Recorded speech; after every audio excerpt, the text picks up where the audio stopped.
Good morning. Today I'll be discussing my box brief and how my roadmap moving from egocentricity to ethnocentricity and to having a worldview. So basically I'm going to discuss my concept quickly about my roadmap. So basically I kind of made a weather map towards my roadmap, if you can see here, and I added temperatures and so forth. And basically I wanted to incorporate that because I know through this journey I had experienced different emotions and so forth, and I can kind of relate that to the weather and how kind of when we go on a road trip, weather can kind of influence how that road trip is going to work, whether it's rainy, sunny, or having a rainbow. At the end of the day, it affects us all.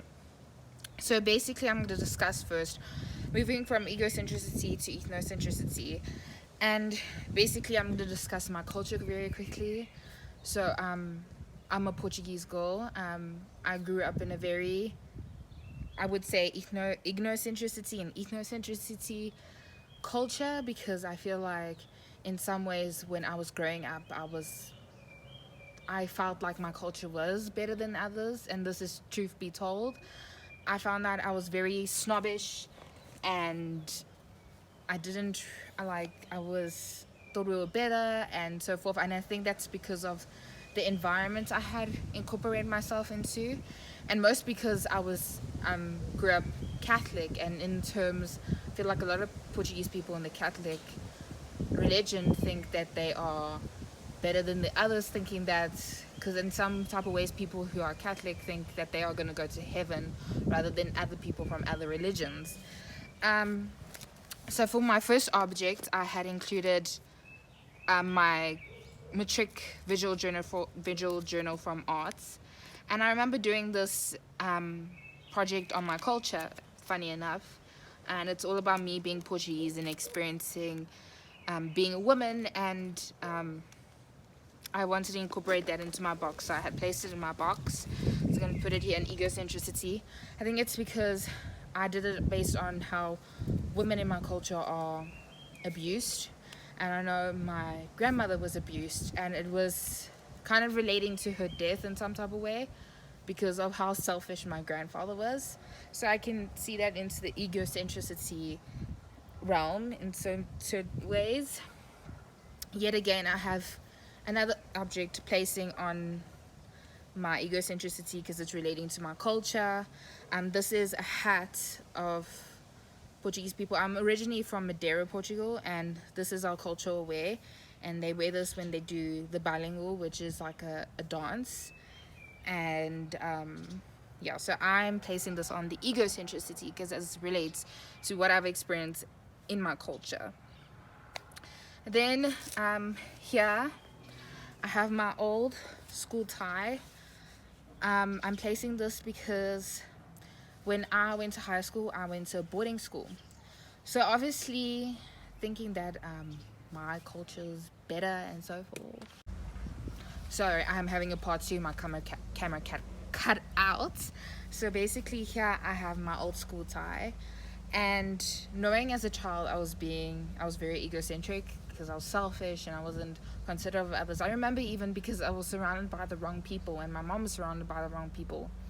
And towards high school, we were slowly moving away from that. And in that term, with my school tie here, I went to boarding school, so I experienced different cultures, different races, different sexualities, points of views, and I was living with different people. So I was kind of learning different cultures, and I was becoming less selfish because I was becoming intertwined that I was in boarding school. You couldn't be selfish at all. So I'm just gonna place this here. So the next thing during my journey is that it was my boyfriend and I's first year anniversary, and he gave me flowers. So I'm going to place the flowers here. And during this time it was very cloudy and it was very sunny, and it was just such a sunny time because it was my first year anniversary. And here I kind of relate to this point with this project in those terms is because My boyfriend is black and I'm white. He's Sotho and I'm Portuguese. And in this brief, I can kind of learn not, because with our relationship, I have learned not to be selfish. And this includes me putting on to my next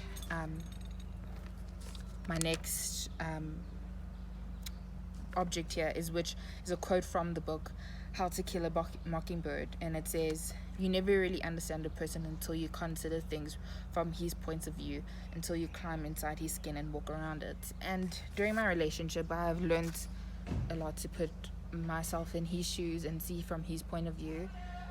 As an interracial couple, it's kind of hard and to even experience things as well.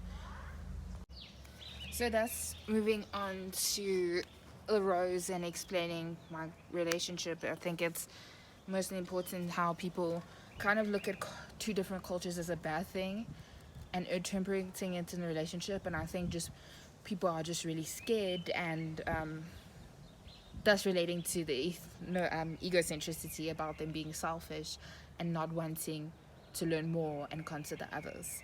And thus I have this film camera. I was going to get pictures developed, but here in my town they don't do it anymore. So here's a camera. It's basically a documentation. I went to see my friends from high school, which I haven't seen in a long time, since February. I've been stuck at home all the time and I felt very lonely. Although my boyfriend's here, he also works, and we documented a lot. And on this trip we went to Potchefstroom, and Potchefstroom is really known for to be majority of Afrikaans people, and we went to these Afrikaans clubs, and I found it so funny because my boyfriend was kind of like dancing with them, and that just showed me like a mix of culture and how he's not that person to like, no, that's not my vibe, I'm not gonna stick with that. He just continued. And yeah, so then after this, when I came back home, I kind of felt emotional and lonely again, and I kind of reflect that on how, because people being selfish, it kind of affected my relationship. So I was like, I'm adding a bell here on the rainstorm part, because it was kind of like a call for help, because at the same time I was being lonely and I didn't understand how there was a cultural divide, and how people interpret themselves as Christian but they won't accept other people for who they are. And I believe that a lot. And yeah, so just to keep it short and simple, for my culture, I had searched the Zulu culture and how they do beads and how they have different types of symbolism. So I had the beads here, this is something else, and how I want to do jewelry. I love jewelry, it's so calming. And I'm just realizing, because I saw people wearing earrings on my trip, and how that just gives them character. And I think that was from me in the point of view relating from being selfish into thinking of others and so forth. Then here I have a Hello Kitty heart, which has her as Hello Kitty as a doctor, and I think this can relate to coronavirus and how it's affected so many people. And I think a lot of people have learned to move away from being selfish and so forth, because all of us are sticking together at the end of the day. And I kind of was thinking about this at the end of my journey of my box. And yeah, I have drawings I had did of beautiful black women, because I think in that self I started moving away from doing paintings of my own self and so forth and other people, and just moving towards of experiencing other cultures. And like they don't get enough representation. And I think with the coronavirus parts and the beads of the Zulu and the pictures of beautiful black women can relate to worldview, because just showing how people are not represented in certain ways relating to Black Lives Matter. I had learned a lot from that, not being selfish and coronavirus, and I think a lot of people can relate to that. So I'm going to read my poem, and it's called Across the Savannah. Okay, I'm going to explain it. Across the ever-dry savannah, the sun beams, a sense of happiness runs as everything is still. The change of season had blossomed the proteas, coming from their previous life of problems, a light carried from their sun. shines on a herd of springbok with gallops of delight. Two different herds collide.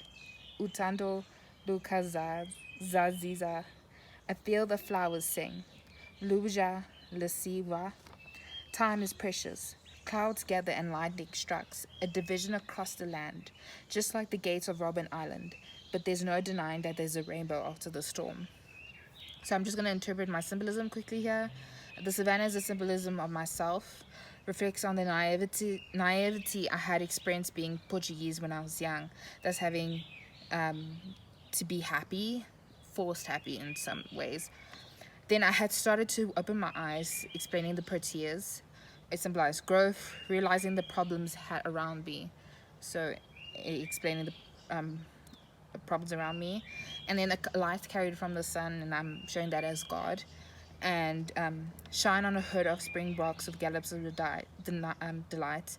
This explains people on their ordinary day lights, and it kind of explains next two herds collide, interracial love, two different cultures. And then I use the Zulu term Utando Lukazaziza, which means love blossoms.